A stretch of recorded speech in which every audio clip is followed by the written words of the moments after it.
साथियों, जय आदिवासी, जय जोहार। साथियों, राष्ट्रीय आदिवासी एकता परिषद के द्वारा देश में आदिवासियों के ऊपर हो रहे अन्याय, अत्याचार और जल जंगल जमीन से विस्थापित करने के लिए जो षड्यंत्र किए जा रहे थे, आदिवासियों को हिंदू बनाने के लिए आरएसएस और उनके सहायक संगठनों के द्वारा देश में बड़े पैमाने पर आदिवासी बाहुल्य एरियो में अपने गतिविधियां बढ़ा करके आदिवासियों को गुमराह करके जो षड्यंत्र किए जा रहे थे, इस तरीके के और अलग अलग राज्यों में जैसे छत्तीसगढ़ में, सिलीगुड़ी में आदिवासियों की हत्या, मध्य प्रदेश में नेमावर देवास जिले में 5 आदिवासियों की हत्या, और ऐसे झारखंड में रूपा तिर्की जो पुलिस की अधिकारी थी, ऐसे तमाम 18 मुद्दे थे। उन 18 मुद्दों के लिए राष्ट्रीय आदिवासी एकता परिषद ने जो 3 चरण में चरणबद्ध आंदोलन घोषित किया था, उसका आज दूसरा चरण संपन्न हुआ। तहसील स्तर पर धरना प्रदर्शन और राष्ट्रपति के नाम पर ज्ञापन था, जो बड़े पैमाने पर देश में सफल रहा। बड़े पैमाने पर कई जिलों में, कई राज्यों में महिलाओं की सहभागिता रही। इसके लिए हम ये समझ रहे हैं कि हमारे समाज के लोग वास्तव में प्रताड़ित है, अपमानित है, इसलिए अब उनको रोड पे आने की ज़रूरत है। और आज राष्ट्रीय आदिवासी एकता परिषद उनकी तमाम समस्याओं के लिए, उनके ऊपर हो रहे अन्याय अत्याचार के लिए लगातार काम कर रहा है।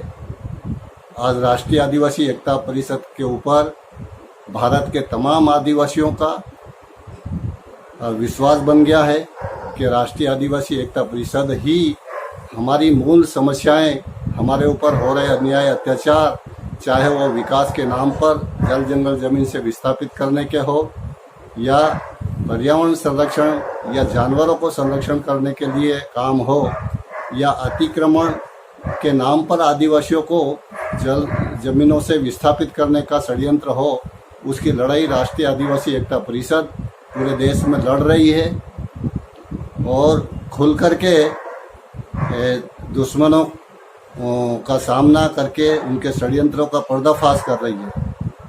साथियों, लगभग मुझे अभी जानकारी मिली है 18 राज्यों में हमारे धरना प्रदर्शन रैलियों का आज कार्य संपन्न हुआ है। कई गैर आदिवासी जिले, कई गैर आदिवासी संगठनों ने साथ सहयोग और जाहिर समर्थन किया है और कई जगह उन्होंने ज्ञापन दिया है, जैसे पंजाब में, हरियाणा में, उत्तर प्रदेश में, दिल्ली में। ऐसे बहुत सारे गैर आदिवासी राज्य हैं जहां से हमको साथ सहयोग और समर्थन की सूचनाएं मिल रही है।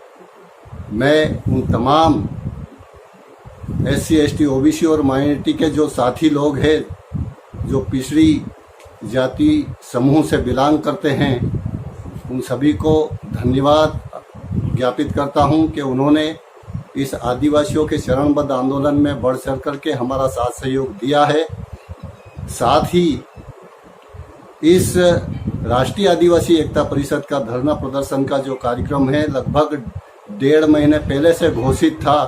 उसके बाद भी कुछ राज्यों में इसको काउंटर करने के लिए, सेबोटेज करने के लिए दुश्मनों के इशारे पर हो सकता है, या उनकी व्यक्तिगत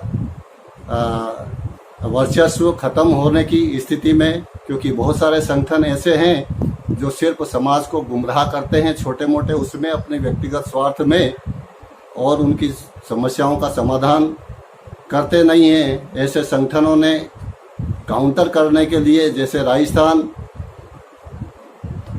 में भील प्रदेश और BTP और उसके सहायक संगठनों के माध्यम से आज ही भील प्रदेश मांग की के लिए उन्होंने ज्ञापन देने का प्रोग्राम रखा। वो उनको जानकारी थी कि राष्ट्रीय आदिवासी एकता परिषद का कार्यक्रम पहले से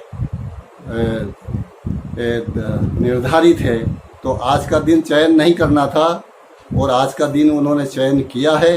इसका मतलब क्योंकि राष्ट्रीय आदिवासी एकता परिषद का राष्ट्रीय लेवल का कार्यक्रम था, कोई किसी भील प्रदेश या किसी जाति विशेष का कार्यक्रम तो था नहीं, फिर भी ऐसा किया है। और इसी तरह की घटना हमको उड़ीसा से मिली है कि आज ही उड़ीसा में भी कांग्रेस और अन्य लोगों ने उड़ीसा बंद का कार्यक्रम घोषित किया था।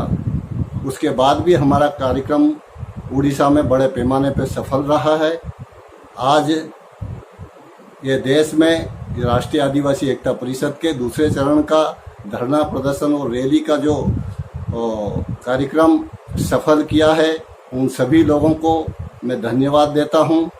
और अगले चरण जो 29 जुलाई को जिला स्तर पर विशाल रैली और प्रदर्शन है, उस विशाल और रैली प्रदर्शन के लिए अभी से आप तैयारी करेंगे और उसको बड़े पैमाने पर सफल करेंगे।